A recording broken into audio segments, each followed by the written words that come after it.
Hi hello வணக்கங்க எல்லாருக்கும். எல்லாம் நல்லா இருக்கிறீங்களா? இன்றைக்கி நம்ம ரேணுகா வீட்டு சமையலில் எங்கள் அம்மா வச்ச மாதிரி 50 வருஷத்துக்கு முன்னாடி தக்காளி குழம்பு எப்படி வைப்பாங்களோ அது மாதிரி வைக்க போகிறோங்க. அதுக்கு நல்லா பழுத்த தக்காளி ஒரு 5-6 தக்காளி எடுத்து வச்சுக்கிறேங்க. இது இட்லி, தோசை, சப்பாத்தி, சாதம் எல்லாத்துக்குமே வச்சு சாப்பிட்லாங்க இந்த தக்காளி குழம்பு. வாங்க இப்போ எப்படி செய்யலாம்னு சொல்லி பார்க்கலாங்க. அதுக்கு என்னென்ன சேர்த்தலாம், எப்படி வறுத்து கொட்டலாம் அப்படின்னு சொல்லி பார்க்கலாங்க. பாருங்க, ஒரு கடாய் வச்சு கடாயில் ஒரு 2 ஸ்பூன் அளவுக்கு ஆயில் சேர்த்து வச்சுக்கிறேங்க. இப்போ இது கூட நம்ம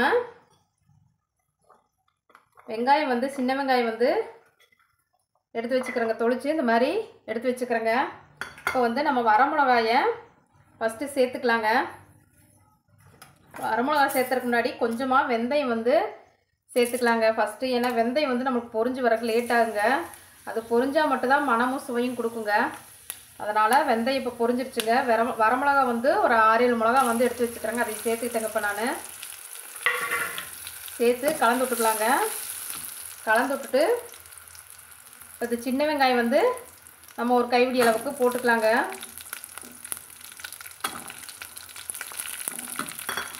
போட்டு கலந்து விட்டுக்கலாங்க. இது கூடவே கொஞ்சமாக கருவேப்பிலை இலைகளையும் சேர்த்திக்கலாங்க. நம்ம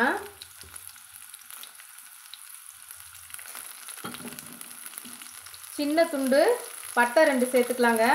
2 கிராம்பு சேர்த்துக்கலாங்க. நம்ம எண்ணெயில் வதக்கி விட்டுக்கலாங்க இது எல்லாத்தையும். இப்போது வரமல்லி இந்த ஸ்பூனில் நம்ம 1 ஸ்பூன் அளவுக்கு சேர்த்துக்கலாங்க. சீரகம் இந்த டீஸ்பூனில் 1 ஸ்பூன் அளவுக்கு சேர்த்திக்கலாங்க. மிளகு ஒரு 10 மிளகு சேர்த்திக்கலாங்க.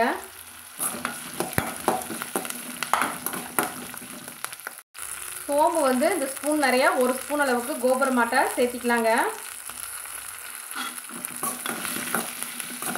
எல்லாமே ரொம்ப வறுவிடக்கூடாதுங்க நம்மளுக்கு இதில். இப்போது தக்காளி பழம் வெட்டி வச்சுக்கிற தக்காளி பழத்தை இது கூடவே சேர்த்துக்கலாங்க. இது நல்லா நம்ம ஒரு முக்கால் பதத்துக்கு ஒரு 70% 75% வதங்கி வர அளவுக்கு தக்காளியை வதக்கலாங்க. இப்போது நாம் இந்த குட்டி ஸ்பூனில் 1 ஸ்பூன் அளவுக்கு ஐஸ்கிரீம் ஸ்பூனில் கசகசா சேர்த்துக்கலாங்க. நம்மளுக்கு அந்த தக்காளியோட பச்சை வாசம் லைட்டாக இருக்கணுங்க. அப்போ தான் இந்த குழம்பு நல்லா டேஸ்ட்டாக இருக்குங்க. ரொம்ப வதக்கிடக்கூடாதுங்க. இந்த ஸ்டேஜில் இந்த மூடியில் ஒரு மூடி தேங்காய் துருவி வச்சுக்கிறேங்க. இந்த சைஸ் மூடியில் அதை நம்ம சேர்த்துக்கலாங்க.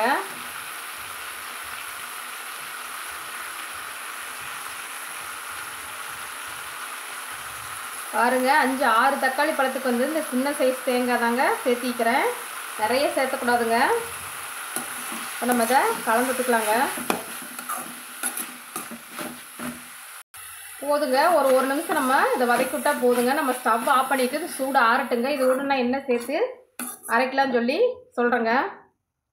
பாருங்கள், நல்லா சூடு ஆறிடுச்சுங்க நம்மளுக்கு. இது ஒரு மிக்ஸி ஜாரில் சேர்த்துக்கலாங்க. நம்ம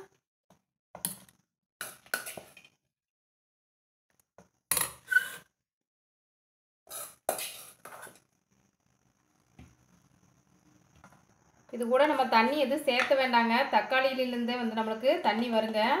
அதனால் தண்ணி சேர்த்தாமல் அரைச்சிட்டு தேவைப்படுத்த மட்டும் சேர்த்துக்கலாங்க. இப்போ மஞ்சள் தூள் ஒரு 1/4 ஸ்பூன் சேர்த்திக்கலாங்க. இது எங்கள் அம்மா ஆட்டுக்கல்ல வச்சு ஆட்டுவாங்க. ஆட்டுறப்பமே எல்லாமே ஒரு அரை வேக்காட்டிலேயே வறுத்துருக்கறனால அவ்வளோ நல்லா மனம் வருங்க ஆட்டுக்கல்ல ஆட்டுறப்ப. இது கூடவே ஒரு 4-5 பல்லு பூண்டு பச்சையாக சேர்த்துக்கலாங்க. இது வறுக்கிறப்ப போடக்கூடாதுங்க. இப்படி கடைசியில் பச்சையாக தான் சேர்த்து அரைச்சிக்கணுங்க.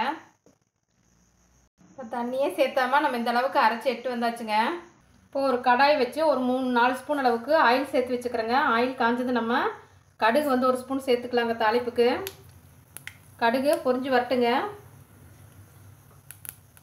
கடுகு நம்மளுக்கு பொரிஞ்சதும்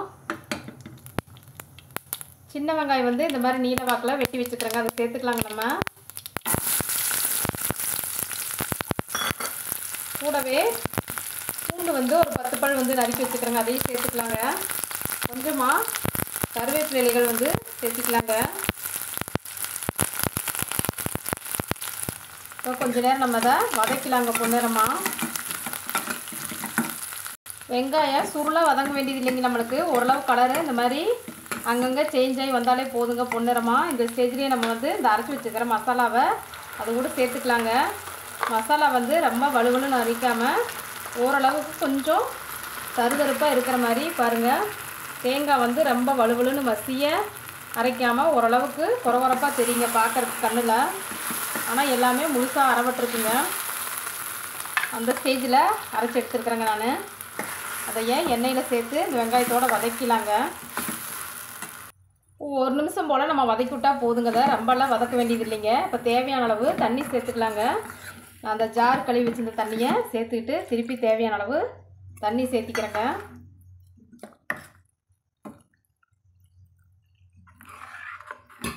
இந்தளவுக்கு நல்லா எப்படி எந்த அளவுக்கு குழம்பு நம்மளுக்கு தேவையோ அந்தளவுக்கு சேர்த்துக்கலாங்க. இந்த குழம்புக்கு தேவையான அளவு உப்பு சேர்த்துக்கலாங்க. நான் கல் உப்பு வந்து ஒரு ஸ்பூன் போல் பெரிய ஸ்பூனில் சேர்த்துக்கிறேங்க. சேர்த்துட்டு நம்ம நல்லா இதை பச்சை வாசம் போக நல்லா கொதிக்க விடலாங்க. ஒரு 4 நிமிஷம் போல் இது நல்லா கொதித்து வரட்டுங்க. சுவையான தக்காளி குழம்பு நம்மளுக்கு ரெடி ஆயிடுச்சுங்க. மல்லியில் தூவி இறக்கியாச்சுங்க. இப்போ நாம் தோசையோடு சேர்த்து நல்லா மொறுன்னு தோசை ஊற்றி இருக்குதுங்க. அதோடு சேர்த்து நம்ம பரிமாறிக்கலாங்க.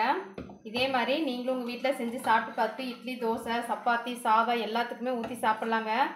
செஞ்சு சாப்பிட்டு பார்த்து எப்படி இருந்துச்சுன்னு கமெண்ட் பண்ணுங்கள், லைக் பண்ணுங்கள், சப்ஸ்கிரைப் பண்ணுங்கள். நன்றிங்க. நாளைக்கு இன்னொரு சமையலில் நாம் சந்திக்கலாங்க.